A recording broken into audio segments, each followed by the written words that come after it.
Thank you.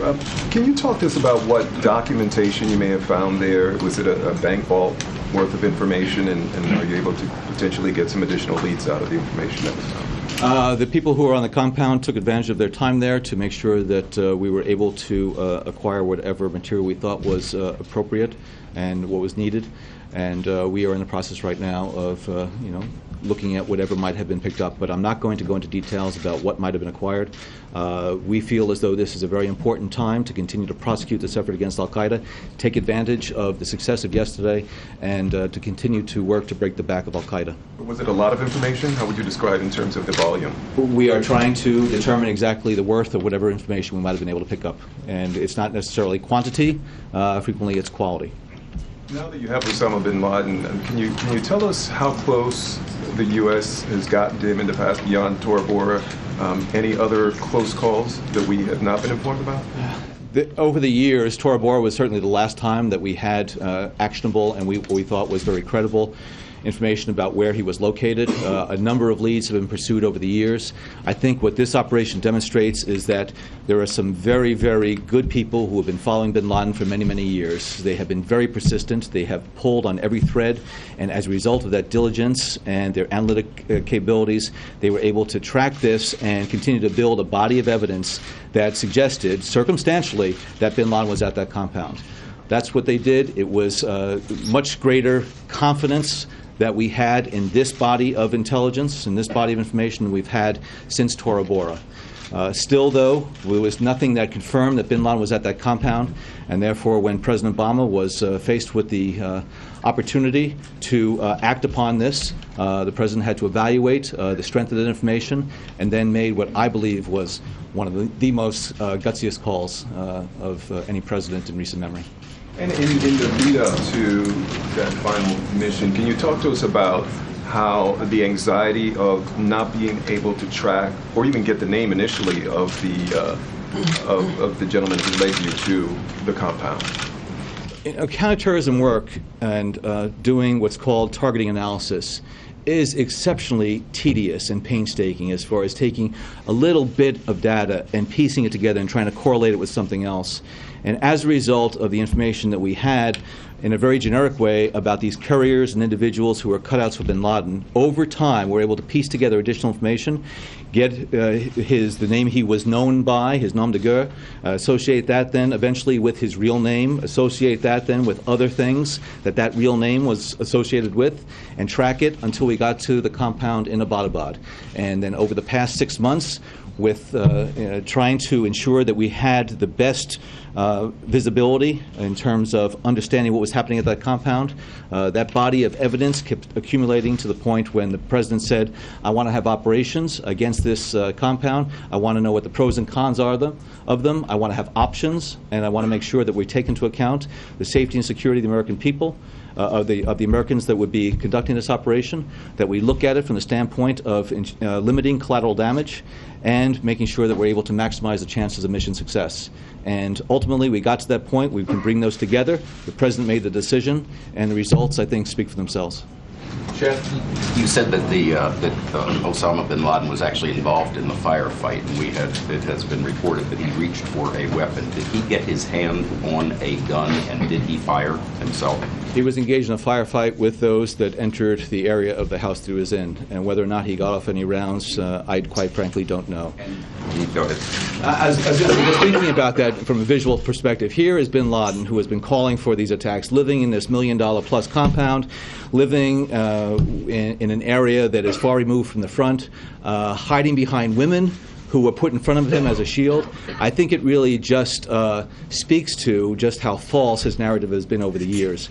And so, again, looking at what bin Laden was doing, hiding there while he's putting other people out there to carry out attacks, again, just speaks to, I think, the nature of the individual he was. In these anxiety-filled minutes that you said last 5 days, what was the most anxiety-filled moment? Was it when the helicopter appeared to be inoperable, or was it when you heard shots fired, and when you monitored in real time, could you actually hear the shots fired? You know, when you plan these things out, you have already, you know in your mind exactly what's the first step, second step, and everything going along. If there's any deviation from that, it causes anxiety. But the individuals who carried out this assault planned for all the various contingencies. So when that helicopter was seen to be unable to move, all of a sudden you had to go into Plan B. And they did it flawlessly. They were able to conduct the operation as they were preparing to do. But seeing that helicopter in a place and in a condition that it wasn't supposed to be, I think that was one of the, at least for me, and I know for the other people in the room, was the concern we had that now we're having to go to the contingency plan, and thankfully they were as able to carry out that contingency plan as they were the initial plan. Did you hear shots fired? We were able to monitor the situation in real time.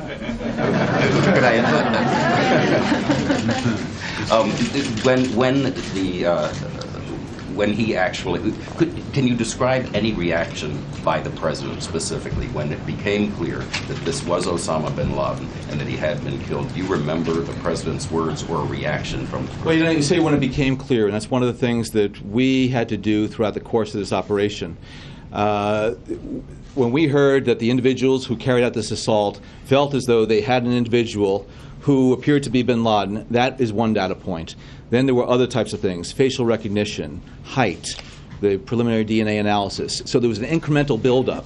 And the confidence was building, but yet at what point do you feel confident that you have the person you're after? So it was more of a growing sense of confidence and a growing sense of accomplishment.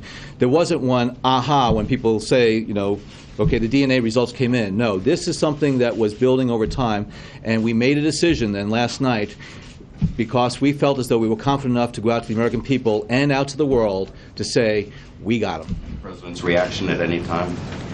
We got him. All right, circle back to a point you just made. Bin Laden used women as human shields when American personnel went in? There was family at that compound, and there was a female who was, in fact, in the line of fire that reportedly was used as a shield to shield bin Laden from the incoming fire. I'm wondering where you are at this point on the idea of releasing photos of bin Laden to show the world that he is dead. We are less than 24 hours from the arrival on target of those individuals. We have released a tremendous amount of information to date. We are going to continue to look at the information that we have and make sure that we're able to share what we can because we want to make sure that not only the American people but the world understand exactly what happened and the confidence that we have that it was conducted in accordance with the mission design. At the same time, we don't want to do anything that's going to compromise our ability to be as successful the next time we get one of these guys and take them off the battlefield. Is there some thought, though, that releasing a photo or two might avoid conspiracy theories throughout the Muslim world? We are going to do everything we can to make sure that nobody has any basis to try to deny that we got Osama bin Laden. And so therefore the releasing of information, and whether that includes photographs, this is something to be determined. John, is the debate about whether to release something or what to release when it comes to visual evidence? I think it's both. I think, first of all, what falls into the category of things that you could potentially release to the public, whether it be those DNA results, whether it be comments about the conduct of the operation, what happened, the intelligence base. And then you have to take a look at it from the standpoint of what are the upsides and downsides. And sometimes when you conduct an operation that is based on intelligence and is based on the very sensitive and very capable forces that we have available to us in the U.S. government, you want to make sure that you're not doing anything to expose something that will limit your ability to use those same intelligence sources and capabilities in the future. Has anybody secured this compound? Has the Pakistani government now gone in, or the Pakistani army gone in to secure this compound since we left? Just looking at Al Jazeera a little while ago, I saw that I think the ISI, or the Pakistani military police, have that compound now under control. And clearly it is the site of a major incident yesterday, and so therefore it would be my presumption that the Pakistani authorities would be in control of that compound. Who owned the land? whether it be the land or the compound, but it was two of the individuals who were killed, the al-Qaeda facilitators, as they're called, the individual who was identified as the gatekeeper courier. The residence was, at least my understanding, in his name. And it's my understanding that you called it just now that the president, one of the gutsiest decisions that he made. That implies that there was some disagreement around the table about whether this was not a unanimous recommendation. Absolutely, and that's This what is the the way to president go. does. He goes around the room. He wants to hear people's views, and so you have a circumstantial intelligence case, and so people will see that either there's insufficient circumstantial evidence to go forward with something like this, which involves a unilateral operation in another country to go after somebody you believe is Osama bin Laden. And there were differences of views that were discussed. That's what the president wanted to know, as well as the different what's called COAs, courses of action, which are the types of things that you can do that involve an assault on the compound, as well as from a standoff position. That, what are the benefits of doing that from a remote location, like we've done in the past in certain areas, as well as what are the risks associated with security forces actually going into the compound. So this was debated across the board, and the president wanted to make sure at the end that he had the views of all the principals. Was it a close call in your opinion? For the president to go forward with this? Yes. I've been following bin Laden for 15 years, been after this guy, and I have the utmost confidence in the people, particularly at CIA, who've been tracking him. They were confident, and their confidence was growing. This is different. This intelligence case is different. What we see in this compound is different than anything we've ever seen before. I was confident that we had the basis to take action. I also, though, have the confidence that the U.S. team that went in there has exceptional skill to do this very capably. So I was a supporter, and I know a number of other people were supportive to do this. But the president had to look at all the different scenarios, all the different contingencies that are out there. What would have been the downsides if, in fact, it wasn't bin Laden? What would have happened if a helicopter went down? So he decided that this is so important to the security of the American people that he was going to go forward with this. Can you tell us more about the role that the U.S. is, more of the role of how the U.S. is interacting with Pakistan, and are we actively investigating what they knew and didn't know about Osama bin Laden being there or not? Well, a couple of things. One, the president mentioned yesterday that he spoke to President Zardari, and a number of senior U.S. officials are in regular contact now with their Pakistani counterparts. We are continuing to engage with them. We're engaging with them today as we learn more about the compound and whatever type of support system bin Laden had. I will point out that we've had differences of view with the Pakistani government on counterterrorism cooperation and areas of cooperation and what we think they should and shouldn't be doing. At the same time, I'll say that Pakistan has been responsible for capturing and killing more terrorists inside of Pakistan than any country, and it's by a wide margin. And there have been many, many brave Pakistani soldiers, security officials, as well as citizens who have given their lives because of the terrorism scourge in that country. So although there are some differences of view with Pakistan, we believe that that partnership is critically important to breaking the back of al-Qaeda and eventually prevailing over al-Qaeda as well as associated terrorist groups. John, to your point, John, can you tell us about the burial at sea? Where did it happen? When did it happen? The disposal of the burial of bin Laden's remains was done in strict conformance with Islamic precepts and practices. It was prepared in accordance with the Islamic requirements. We early on made provisions for that type of burial, and we wanted to make sure that it was going to be done, again, in strict conformance. So it was taken care of in the appropriate way. I'm not going to go into details about sort of the where, but that burial has taken place. It took place earlier today, our time. And why? When was that decision made? I'm sorry? When was that decision made that he would be buried at sea and killed? And can you explain why? Hold on, why? One at a time. Yeah. Was it months or years ago? Was this part of the plans all along? The COAs, the course of action, and the subsequent decisions that would have to be made have been developed over the course of the last several months. senior officials, and there was a working group that was working this on a regular basis, if not a daily basis, over the last several weeks, looking at every decision and based on what type of scenario would unfold, what actions and decisions would be made. It was looked at from the standpoint of, if we captured him, what would we do with him? Where would he go? If he was killed, what would we do with him and where would he go? And it was determined that it was in the best interests of all involved that this burial take place, again, according to Islamic requirements, at sea. Why at sea? Can you just tell us why? That was the good idea. It was determined that there is the requirement in Islamic law that an individual be buried within 24 hours. Went inside of Pakistan, carried out the operation, he was killed, he was removed from Pakistan. There were certain steps that had to be taken because of the nature of the operation. We wanted to make sure we were able to do that in the time period allotted for it.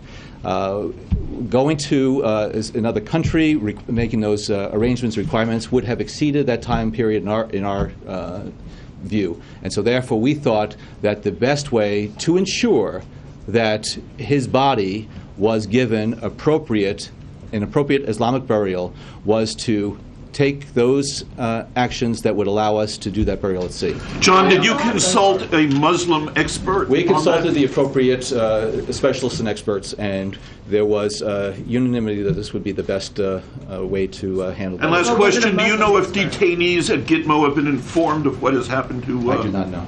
Juliana? There are reports that he was wrapped in a weighted white sheet. Or how secure is that? Well, the bot can. Are you confident that the body is not going?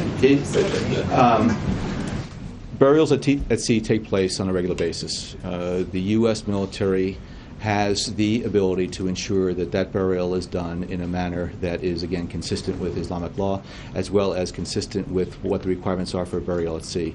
And so that burial was done appropriately. And also today, lawmakers are urging possibly reconsidering or reevaluating aid to Pakistan, maybe attaching strings to military aid there. What is the... I think people are raising a number of questions, and understandably so. Again, we're in just the first day after the operation, and he was found in Abbottabad, outside of Islamabad. I'm sure a number of people have questions about whether or not there was some type of support that was provided by the Pakistani government. So I think people are raising these questions, and now we're going to have to deal with them. Is there a visual recording of this burial? We got to get other people to answer, Mark. Just a quick question about the burial and then something else. Was there an imam there? Was there It was done appropriately with appropriate people there. Okay. And a question, I don't know if this is for you or for Jay. The president's going to speak to the bipartisan leadership tonight at this dinner. What is he going to say about this that's different than what he said before and that's particularly geared to them? Can you just give us a preview? Well, you're going to have another 20 hours of information that has been acquired since what he said to the nation last night. I think what he's going to try to do is to give the congressional visitors here an update on that. Last night we didn't have some of the analysis that was done. Now we can say with 99.9% confidence that this was bin Laden. So it's those types of things, as well as to explain to the Congress in many respects some of the unique features of this mission, which were the extreme compartmentation of it, how it was kept so closely held within our government, why it was done in a unilateral fashion, and so things along those lines. So that was John Brennan speaking there, the counterterrorism Homeland Security advisor for the U.S. government, speaking about the